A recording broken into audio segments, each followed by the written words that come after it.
దేవదానం గారు మరొకసారి మీ వద్దకు వస్తానండి. ఇప్పుడు ప్రస్తుతం మనం చూసినట్టయితే కులుషిత ఆహారం, అలాగే అస్వచ్ఛమైన వంటశాలలు, ఆహార నాణ్యత లోపం ఇవన్నీ కలిసి వచ్చి ఈరోజు అనేక విద్యార్థినులు అస్వస్థకు గురవుతున్నారు. కొంతమంది చనిపోయారు కూడా. అయినప్పటికీ తూతూ మంత్రంగా అక్కడ ఎప్పుడైతే సంఘటన జరుగుతుందో ఆ సంఘటన తర్వాత నామమాత్రంగా అక్కడ అధికారులు వెళ్తున్నారు, మంత్రులు వెళ్తున్నారు, ఏదో ఒకటి హడావుడి చేస్తున్నారు, వారికి సంబంధించింది వారిని కౌంటర్ ఇస్తున్నారు, వారికి ఒక కాషన్స్ ఇస్తున్నారు, హెచ్చరికలు జారీ చేస్తున్నారు. కానీ మనం చూసినట్టయితే మనుగూరు జిల్లా పరిషత్ నుంచి వెళ్ళి మొదలుపెడితే ఈరోజు సంగారెడ్డిలో జరిగిన సంఘటన మొత్తం ఈరోజు చూసినట్టయితే 1000కి పైగా విద్యార్థినులు అస్వస్థకు గురారు. ఈ విషయంపై మలయాళ రాజేష్ గారు విద్యార్థి నాయకులుగా ఉన్న ఏబీపీ నాయకులైనటువంటి మలయాళ రాజేష్ గారు దీని మీద మీరేమంటారండి? రాకేష్ గారు నమస్తే అండి. Yeah please go head sir. విద్యార్థులకు హాస్టల్ వసతుల విషయంలో యొక్క సమస్యలు కొట్టుమిట్టాడుతున్నటువంటి ఇప్పుడు ప్రస్తుతం బర్నింగ్ ఇష్యూలో ఉన్నటువంటి ఒక హాస్టల్ పైన ఈ యొక్క సమావేశాన్ని డిబేట్ ఏర్పాటు చేసినటువంటి ఫోర్ సైడ్స్ టీవీ వారికి, అదేవిధంగా ఈ యొక్క ఫోర్ సైడ్స్ వీక్షిస్తున్నటువంటి ప్రజలందరికీ కూడా ఒక నమస్కారాలు, అదేవిధంగా ధన్యవాదాలండి. ఈరోజు ప్రభుత్వ హాస్టల్ చూసుకున్నట్లయితే అండి, తెలంగాణ రాష్ట్ర వ్యాప్తంగా ఆనాడు తెలంగాణలో విద్యార్థుల ఉద్యమాల కారణంగానే ఈరోజు తెలంగాణలో ఈ హాస్టల్స్ అనేవి ఏర్పడింది. ఆనాడు ఈ తెలంగాణ వచ్చిన తర్వాత ఎవరైతే ఈ యొక్క కేసీఆర్ గారు అధికారంలోకి వచ్చి విద్యార్థులకు సంబంధించినటువంటి హాస్టల్స్ లలో కాస్మోటిక్ ఛార్జీలు వేస్తారని చెప్పేసి, విద్యార్థులకు న్యాయం చేస్తారని చెప్పేసి పూర్తిగా విద్యా వ్యవస్థతో పాటు హాస్టల్ యొక్క పరిస్థితిని పూర్తిగా దిగజార్చి ఈ యొక్క పేద విద్యార్థుల యొక్క ఆశల పైన నీరుచలతో విద్యార్థులను పూర్తిగా వాళ్ళ ప్రాణాలు పోతున్నా కూడా పట్టించుకున్న పాపన పోలేదండి. గత 10 ఏళ్లలో కూడా మనం చూసినాం, దాదాపు 1000కి పైన మరణాలు జరిగినాయి. అదే విధంగా విద్యార్థులు రోడ్డు ఎక్కితే తప్ప సమస్య సాగైనటువంటి దాఖలు ఎక్కడ లేవండి.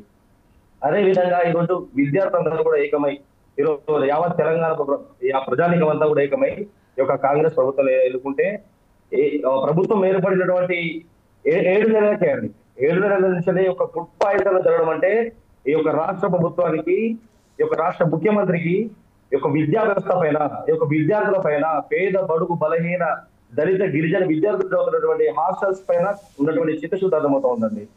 అదే విధంగా మీరు చెప్పినట్లయితే ఇక్కడ జగిత్యాల జిల్లా కావచ్చు అండి, జగిత్యాల జిల్లా కావచ్చు, మహబూబ్ నగర్ జిల్లా కావచ్చు, వరంగల్ జిల్లా కావచ్చు, భద్రాద్రి కొత్తగూడెం జిల్లా కావచ్చు, హైదరాబాద్ నడిబొడ్డున కావచ్చు అండి, అనేక రకాలుగా ఫుడ్ పాయిజన్ జరిగి విద్యార్థులు చనిపోతా ఉంటే కనీసం పట్టించుకున్న దాఖలు లేవండి. ఇక్కడ పెద్దాపూర్ క్యాంప్ లో వారం వ్యవధిలో గడవక ముందుకి ఇద్దరు విద్యార్థులు పాపకార్లు చనిపోవడం, 3 విద్యార్థులు ఫుడ్ పాయిజన్ గురవడం. అదే విధంగా కరీంనగర్ లో ఉన్నటువంటి నడిబొడ్డున ఉన్నటువంటి గర్ల్స్ కళాశాలలో చదువుతున్న విద్యార్థులకు 38 మందికి ఫుడ్ పాయిజన్ జరిగితే కనీసం అధికారులు పట్టించుకున్న పాపం కూడా అండి. ఈరోజు విద్యార్థులు చదువుతున్నటువంటి హాస్టల్ యొక్క పరిస్థితి దయనీయ స్థితిలో ఉన్నప్పుడు కూడా పట్టించుకున్న నాదులే లేదండి. ఈరోజు హాస్టల్ ఏర్పడిన దేనికోసం అండి, పేద విద్యార్థులు వాళ్ళకు చదువుకోవాలని, ఈరోజు ఉన్నతమైన విద్యను అందించుకోవాలని చెప్పేసి వాళ్ళకు ఇంటికడ పరిస్థితి వెళ్ళలేటువంటి ఎస్సీ, ఎస్టీ, బీసీ విద్యార్థులు హాస్టల్ అవుతా ఉంటే ఈరోజు హాస్టల్ యొక్క పరిస్థితి ఏ విధంగా ఉంటే కేవలం ఈరోజు అధికారులు వచ్చి చూసేటప్పుడు మెరుగైనటువంటి భోజనం, మెరుగైనటువంటి వసతులు అందిస్తారు తప్ప ఈరోజు ఏ విద్యార్థి చదువుకున్నటువంటి అకాడమిక్ ఇయర్ పూర్తి అయ్యేట వరకు కూడా ఇప్పటి వరకు కూడా ఏ విద్యార్థికి నాణ్యమైన వసతి అందుతలేదండి. మరీ ముఖ్యంగా చూసుకున్నట్టయితే తెలంగాణ రాష్ట్ర వ్యాప్తంగా 2020 పైగా ఈరోజు ప్రభుత్వ సంక్షేమ హాస్టల్ ఉన్నాయండి. అందులో చూసుకున్నట్లయితే పోస్ట్ మెట్రిక్ హాస్టల్ వచ్చేసి 497 హాస్టల్స్ ఉన్నాయి. అందులో ప్రీ మెట్రిక్ వచ్చేసి 1523 హాస్టల్స్ ఉన్నాయండి. ఇందులో కనీసం మౌలిక వసతులు లేకనాల్సినటువంటి హాస్టల్స్ 1500కు పైగా ఉన్నాయండి. అంటే ప్రభుత్వం ఏం పట్టిస్తుందండి? ఈరోజు బీసీ సంక్షేమ మంత్రి కావచ్చు, ఈరోజు ఎస్సీ వెల్ఫేర్ ఆఫీసర్స్ కావచ్చు, అదే విధంగా స్థానికంగా ఉన్నటువంటి మంత్రులు కావచ్చు, ఏం చేస్తున్నారండి? ఈరోజు ప్రభుత్వ హాస్టళ్లకు 874 హాస్టళ్లు అద్దె భవనాల్లో ఉంటే కరీంనగర్ నడిబొట్టున కావచ్చు, వరంగల్ నడిబొట్టున ఈరోజు ప్రభుత్వ హాస్టల్ విద్యార్థులను బయటకు వెళ్ళగొట్టి వాళ్ళు అద్దె చెల్లిస్తారని చెప్పేసి ఈరోజు భవనాన్ని ఖాళీ చేసినటువంటి దౌర్భాగ్యమైనటువంటి స్థితి ఈరోజు తెలంగాణలో ఉందండి. ఈరోజు ఈ యొక్క మద్యానికి మంత్రి ఉన్నాడు కానీ విద్యాశాఖ మంత్రి ఎందుకు లేరండి? ఈ యొక్క రాష్ట్ర ప్రభుత్వం నేను సూటిగా ప్రశ్నిస్తాను. ఎందుకంటే ఈరోజు రాష్ట్ర ప్రభుత్వం ఏర్పడింది విద్యా వైద్యం అనేటువంటి ఒక ఆలోచనలను ఈ యొక్క ఆశయాలను సాధించడం కోసమే. ఈ రోజు రాష్ట్రం డెవలప్ అవ్వాలంటే విద్యార్థులు వాళ్ళకి సకాలంలో విద్యను అందించి వాళ్ళు సరైనటువంటి పద్ధతిలో ఈరోజు సరైనటువంటి ఒక వసతులతో చదువుకుంటా ఉంటే రేపు రోజున తెలంగాణ కూడా అభివృద్ధి దిశగా పరుగులు పెడతాయి. పూర్తిగా అభివృద్ధిని నోచుకోవద్దని చెప్పేసి ఈ యొక్క రాష్ట్ర ప్రభుత్వం ఏదైతే ఉందో రాష్ట్రాన్ని మరింత తుంగులో తొక్కాలని చెప్పేసి, అభివృద్ధిని పూర్తిగా అడ్డుకోవాలని చెప్పేసి ఉద్యోగాలు ఇవ్వడం దేవుడివి, కానీ ఈ యొక్క హాస్టల్ పరిస్థితి ఏదైతే ఉందో పూర్తిగా దయనీయమైన స్థితిలో వాడినది. ఈ యొక్క మొన్నటికి మొన్న కూడా లక్ష్మీపూర్ లో ఉన్నటువంటి గురుకుల పాఠశాలలో విద్యార్థులు 38 మంది ఈరోజు చికెన్ తిని, అంటే పేద విద్యార్థుల ఒక తినేటువంటి చికెన్ లో కూడా ఈరోజు కలిసి చేస్తున్నారండి. ఈరోజు గుడ్డులు కూడా ఈరోజు నాణ్యమైనటువంటి గుడ్డులు అందించలేనటువంటి దౌర్భాగ్యమైన స్థితిలో ఈరోజు రాష్ట్ర ప్రభుత్వం ఉంది.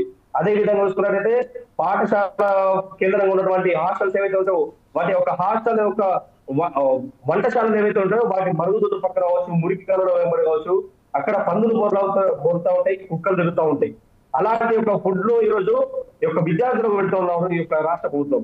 అదే మీ యొక్క రాష్ట్రంలో ఒక్కొక్క విషయం అండి, ఈరోజు రాష్ట్రంలో ఉన్నటువంటి ఏ అధికారి పిల్లలైనా కూడా ఈ ప్రభుత్వ హాస్టల్లో చదువుతున్నారా? ప్రభుత్వ అధికారులు ఎవరైతే వెల్ఫేర్ లో పనిచేస్తున్నారు, ఉద్యోగం చేస్తున్నటువంటి ఉన్నత అధికారుల యొక్క విద్యార్థులు యొక్క ప్రభుత్వ హాస్టల్లో వెళ్తున్నారా? కనీసం గమనించాలి. రాష్ట్ర ప్రభుత్వం ఈరోజు తీసుకున్నటువంటి నిర్ణయాలను ముమ్మాటికి ఈరోజు కేవలం వాళ్ళ యొక్క కార్యకర్తలకు కాంట్రాక్ట్ ఇవ్వడం అండి. ఇప్పుడు సారి చెప్పినట్టు కూడా ఎవరైతే తక్కువగా టెండర్ చేస్తే నాణ్యమైన భోజనం ఎక్కడికి చదువుతారండి?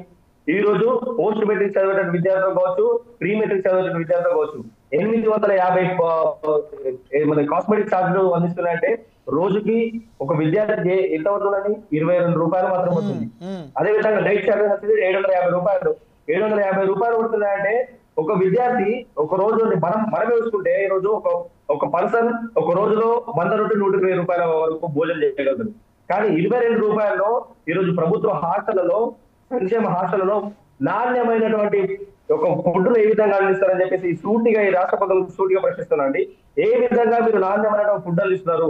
నాణ్యమైనటువంటి ఒక భోజనం అందించని కారణంగానే పేద విద్యార్థులు ఈరోజు ఫుడ్ పాయిజన్ జరిగి ఈరోజు చనిపోతా ఉన్నారు. మీరు చూద్దాం చూస్తూ అక్కడ పేపర్ల ప్రకటనలకి విద్యార్థులకు అక్కడ స్థానికంగా ఉన్నటువంటి మంత్రులు కావచ్చు, ఉప ముఖ్యమంత్రులు కావచ్చు, రాష్ట్ర మంత్రి కావచ్చు, వీళ్ళందరూ కూడా పేపర్ల ప్రకటనకు పరిమితం అయిపోయి ఈ యొక్క విద్యా వ్యవస్థను కావచ్చు, హాస్టళ్లను కూడా మేము మెరుగుపరచామని చెప్పేసి ప్రగల్భాలు పలుకుతున్నారు తప్ప ఎక్కడ కూడా కింది స్థాయి వరకు అమలు కావట్లేదండి. రైట్ రాకేష్ గారు మరొకసారి వస్తానండి మీ దగ్గరకు, ఎందుకంటే మనం ఇప్పుడు ప్రస్తుతం అయితే సమస్యల పట్ల మాట్లాడదాం, దాని తర్వాత